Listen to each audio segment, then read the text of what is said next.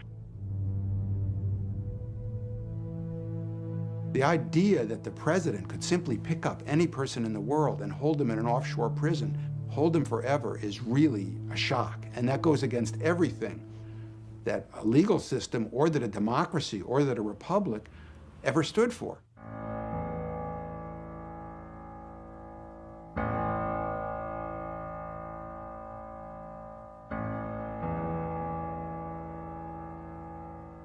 Wir haben ein deutsches Theater, einen deutschen Film, eine deutsche Presse, ein deutsches Schrifttum, eine deutsche bildende Kunst und einen deutschen Rundfunk.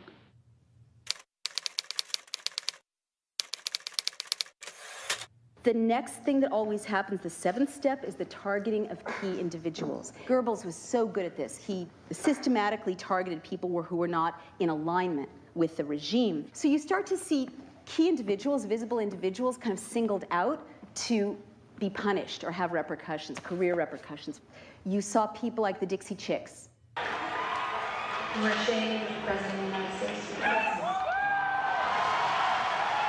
The Chicks hit Travelin' Soldier went from #1 to oblivion in 2 weeks.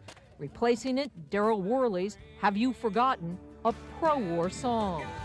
It wasn't a local type of thing where people, and there wasn't an aspect of that, but for the most part, it was coming down from the top. You are not allowed to play the Dixie Chicks. One random comment, they wished Bush wasn't from Texas. Next thing you know, Clear Channel, which has close ties to the White House, is making sure that radio stations are not playing their music.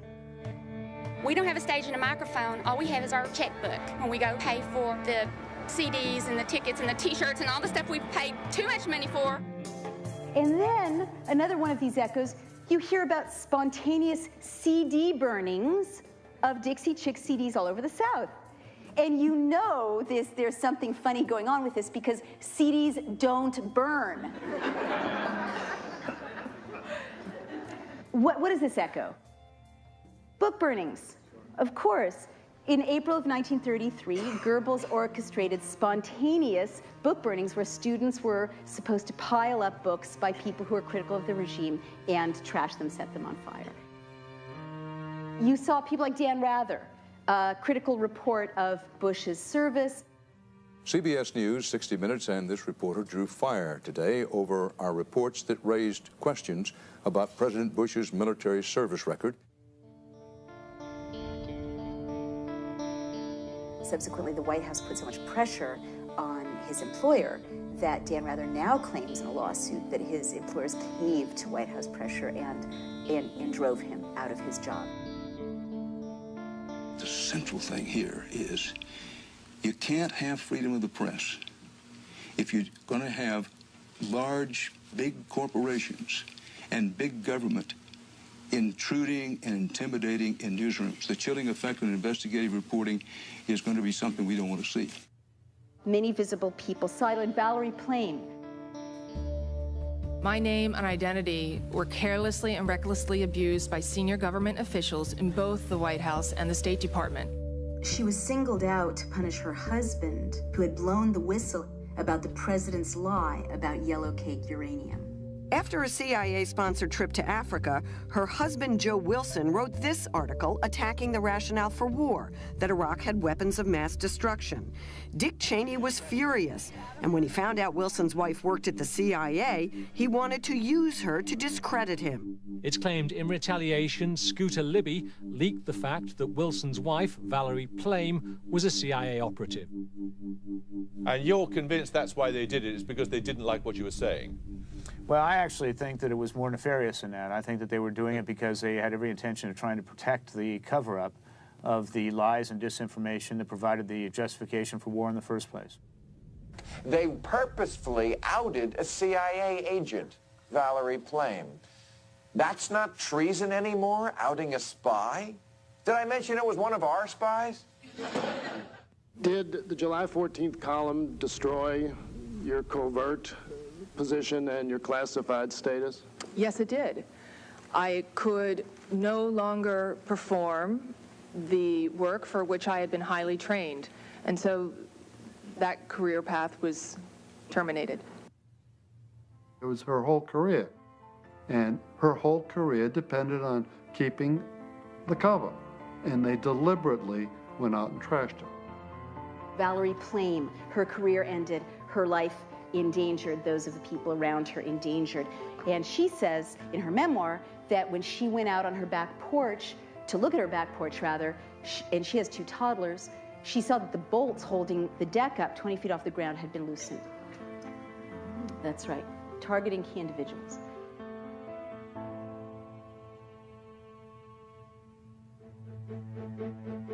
Prosecute the Times! Prosecute the Times! Prosecute the Times!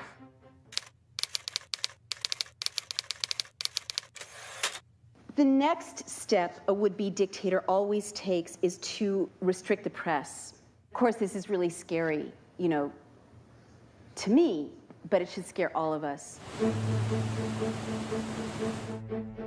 There can be no excuse for anyone entrusted with vital intelligence to leak it, and no excuse for any newspaper to print it.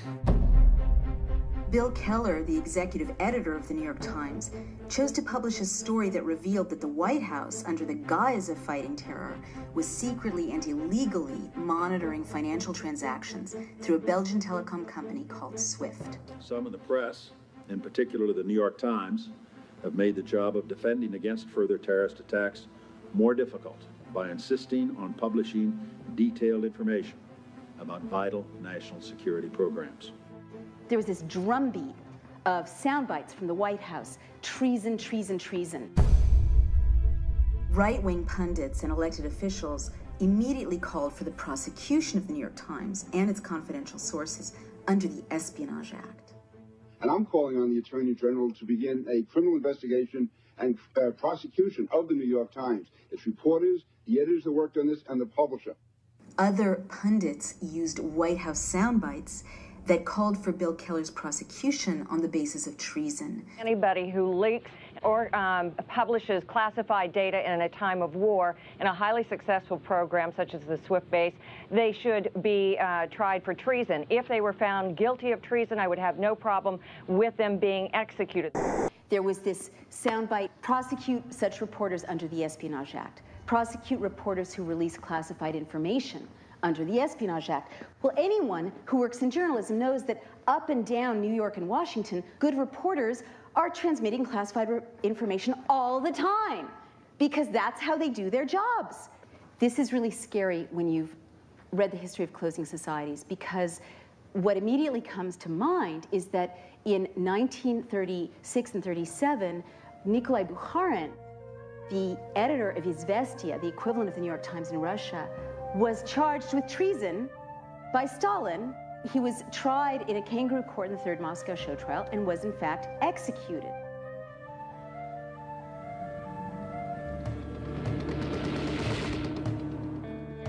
The Espionage Act of 1917 was passed in the run-up to the First World War. The Espionage Act basically made it a crime to criticize the war. It equated dissent with espionage. And what it did was it allowed agents of the state to round up ordinary citizens, librarians, activists, labor leaders, journalists, without warrants. Often these people were beaten, they were imprisoned. Eugene Debs, a presidential candidate at the time, was sentenced to 10 years in prison under the Espionage Act. His crime? He had given a speech about the First Amendment. So this sweep of the Espionage Act silenced dissent in the United States for a decade. So when you start to hear this drumbeat, treason, treason, espionage, espionage, try them under the Espionage Act, you know that you have moved into a very dangerous place in a closing society. Bilal Hussein was an AP photographer. He was part of a team of photojournalists who were nominated for a Pulitzer Prize for their documentation of the war in Fallujah.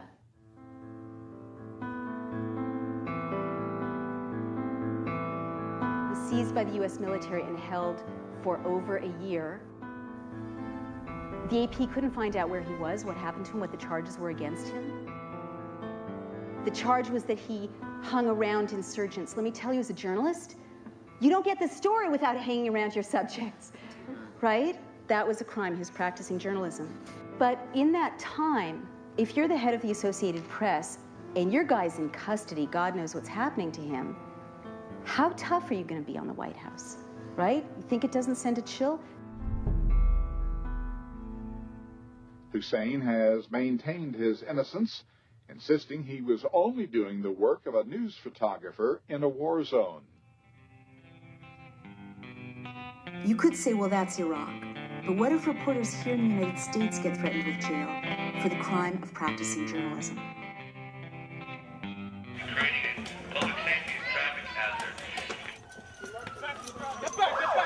Get back! Everybody get back! Everybody step back! Another really scary example for those of us who are journalists here at home is Josh Wolf, no relation. He's an American freelance journalist who was jailed by a federal district court for refusing to turn over a collection of videotapes he had made during a political protest.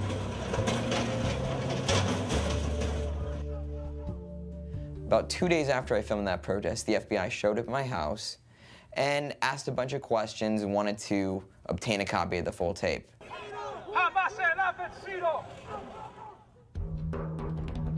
Even after the FBI's subpoenas, Josh Wolf acted like a journalist and refused to turn over his sources. For this, he was sentenced to prison. I figured it would be the journalists spent the night in jail and they decided to drop the subpoena afterwards. This wasn't the case. You're taken by U.S. Marshals from a courtroom, forced to strip down to absolutely nothing, handcuffs in the front, a chain around my waist tied to my feet. I remember seeing this very large guy, giant guy, shaved head, tattoos, looked completely scary as all can be. He's like, "So what are you in here for?" And I'm like, "Oh, I'm a journalist that refused to provide tape and testify before a grand jury about protesters." And he's like, "So you're here for not snitching? That's amazingly cool, man." He's like, "Be sure to tell people about that. You'll get respect. You won't have anything to worry about." I'm like, all right, note to self, I'm here for not snitching. Josh served 226 days in an 8 by 10 foot cell. His sentence was longer than that for any journalist in U.S. history. The real risk, the real frightening fact was that the federal government was trying to obtain the identities of people who don't support what this government is doing, and using a journalist as an agent, a de facto agent, to do it. When I was speaking to intelligence officials about WMD in Iraq, they were willing to speak precisely because they knew that I would protect that confidentiality. And when you lose that ability to guarantee somebody's, to protect your sources, then you lose that information. Ultimately, it's the public as a whole that loses.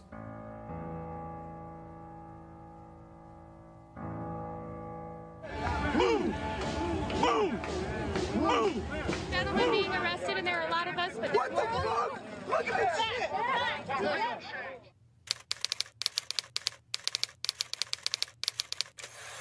The 9th step is to recast criticism as espionage and dissent as treason, and you see this more and more. Remember, Senator Clinton criticized the Iraq War, and there was this drumbeat, treason, treason, treason. But you start to see in a closing society more and more laws criminalizing speech. Leave the Bill of Rights alone. Thank you.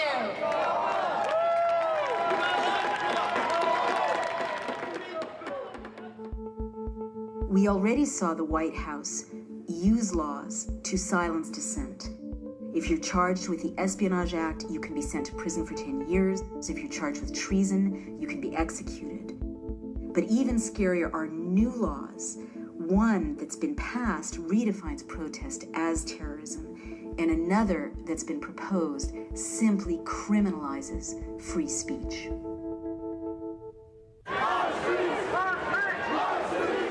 At the Republican National Convention in St. Paul in 2008, 400 American citizens were arrested for protesting. Over 100 were charged with felonies, and dozens of reporters were arrested.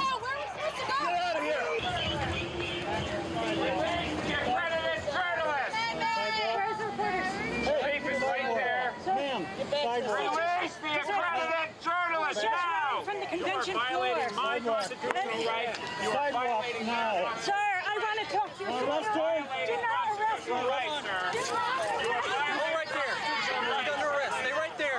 Back up, back up. Hey guys, be cautious. Among those reporters arrested was Amy Goodman, journalist and host of the program Democracy Now! Amy, we're going to get you out of here very soon. Yes. In a nearby park, there was a mass arrest of more than 200 people who weren't even part of the convention protests. You know, we knew that we hadn't done anything wrong. No one was really even holding signs. No one was really even demonstrating. We were all just hanging out. Out of nowhere, the police tightened in, and everyone's kind of getting nervous at this point. And they get on the bullhorn and they say, "Ladies and gentlemen, you're all under arrest." Ladies and gentlemen, you're under arrest. Are you serious? I'm seeing families and you know, kids with University of Minnesota shirts and and at that point, no one really believed it. But then as they started slowly moving in, it became real clear that this was a mass arrest and that they were going to arrest people without any probable cause, without witnessing any sort of crime other than hanging out in a park.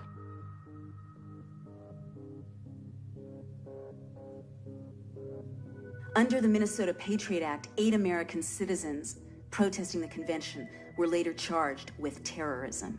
Get back! H.R. 1955, which blessedly hasn't passed so far, partly because we've been out there beating the drum about it. It was a bill with lots of support, passed in the House, on the way to the Senate, which would basically criminalize this conversation, because it was so loosely worded that it criminalized any advocacy of the use of force against the government. Now, this is right out of Stalin's playbook. It was so loosely worded that if you say, as I'm going to say at the end of this, we need to investigate and prosecute anyone who's committed crimes in the White House, that's criminal. And it would implicate you, by the way, as being supporters of criminalized speech. And that is the hallmark of a closing society, because there's now an effort afoot to recast anyone who's critical of the state as a terrorist.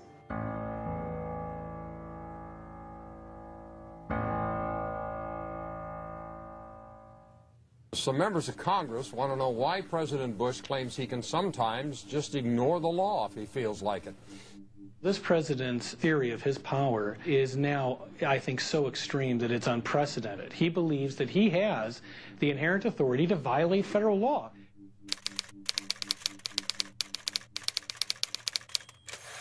Step 10 is the subversion of the rule of law. You saw it in Italy very clearly. Mussolini just started to ignore Parliament. But Parliament kept saying, hey, we're Parliament. You can't just ignore us. Is this sounding familiar? Yeah.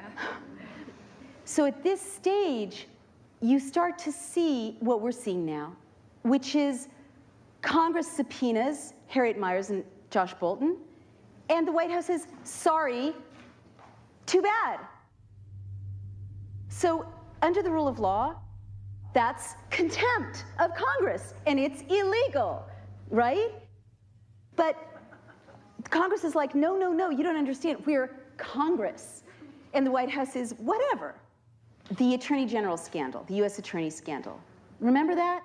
There was a request from the White House as to the possibility of replacing all the United States attorneys. When I was first reading about it, there were 8 or 9 U.S. attorneys that had been targeted to be moved out. And I was reading Goebbels, so I thought, I bet they tried to purge them all. And sure enough, the missing emails that we can't surface, they're gone, would show testimony proves that there was discussion about purging all the U.S. attorneys at once. So why is this relevant? Again, in 1933, this very critical year, in 1 month, Goebbels purged all the attorneys and the judges, and he replaced them with his own guys. Once you do that, you can still have elections. You can still have a judiciary. You just don't have freedom. The president, with signing statements, which he's used more than any other president, basically says, sorry, Congress, I don't care what you think. Senate Judiciary Committee Chairman Arlen Specter is holding hearings on Mr. Bush's use of something called bill signing statements. The president reserves the right to revise, interpret, or disregard a measure on national security or constitutional grounds. President Bush has done this 110 times to challenge 750 separate laws passed by the Congress. The signing statements represent a fundamental failure of the Congress to utilize its constitutional authority, and the widespread practice has now come into play where the president signs and issues a signing statement undercutting key provisions of the legislation. We're really at a point where the president is arguing about his own presidential power in ways that are in the antithesis of that Constitution and the values that it contains. So at the last stage, you start to see this just flat-out subversion of the rule of law, or making it easier to declare martial law. Beginning in October, the Army plans to station an active unit inside the United States for the first time to serve as an on-call federal response in times of emergency. On October 1st, 2008, the president deployed a combat brigade from Iraq to the United States of America. 3,000 to 4,000 soldiers will appear on American streets. Their mandate is to engage in quote-unquote crowd control and to subdue individuals who are posing a threat to public order. This damage has been done to pull the last threads out, to make it look like a democracy, but make sure that essentially the pendulum cannot swing. Does the pendulum swing back? Can it? Will it? Well, unfortunately, civil liberties don't swing back like other issues. Civil liberties is a very precious commodity. When you lose them, it tends to run out of your hand like sand, and it's hard to get it back. Once we lose these powers, once we lose these separation of the branches of government, no executive is going to voluntarily say, okay, Congress, you can have your power back. Citizens, you can have your power back. Democracy is hard. And if you can intimidate the opposition, what leader isn't tempted by that? This is the truth the founders knew. The window is closing, but it hasn't closed. And if we rise up together, there's no force on earth that can restrain us. And the most important thing our founders left us is a psychology of liberty. Take back this country. I honor you.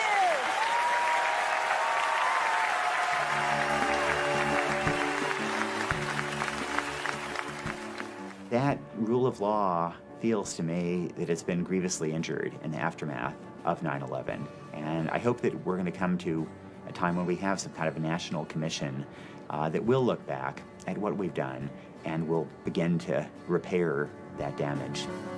We as American citizens really should demand accountability.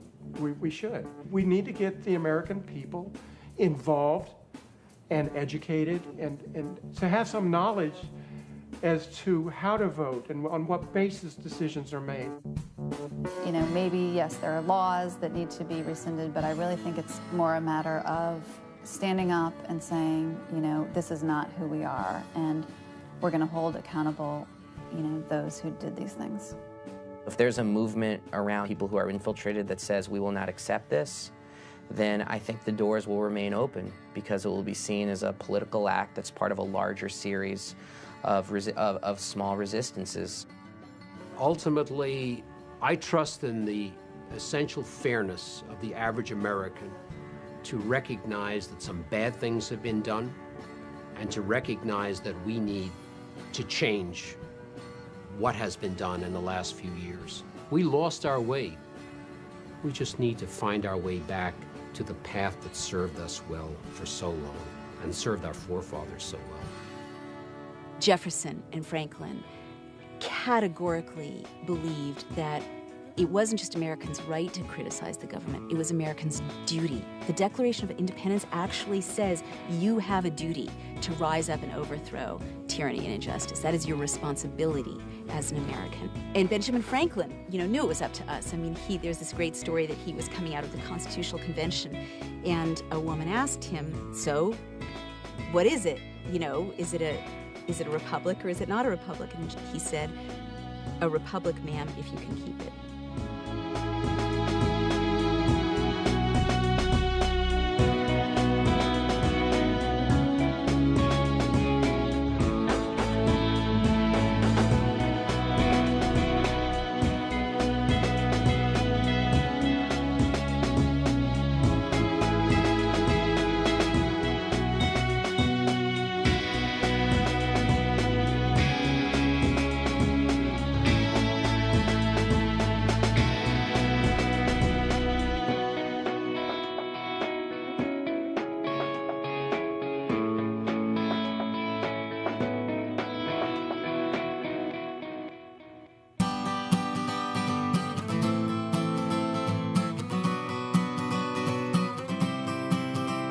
It's a quote from Edward Abbey, and it says, "A patriot must be ready to defend his country against his government."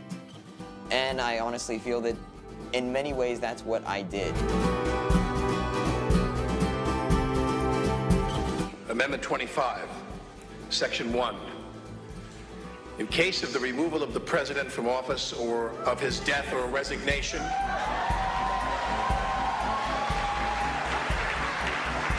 the Vice President shall become President.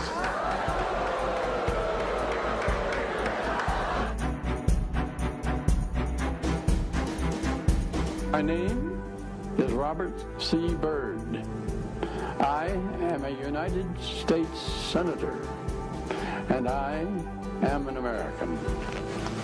This is my Constitution. This is our Constitution. And this is how it begins. We, the people of the United States, in order to form a more perfect union, establish justice, ensure domestic tranquility, provide for the common defense, promote the general welfare, and secure the blessings of liberty. If this were a dictatorship, it'd be a heck of a lot easier. Just so long as I'm the dictator.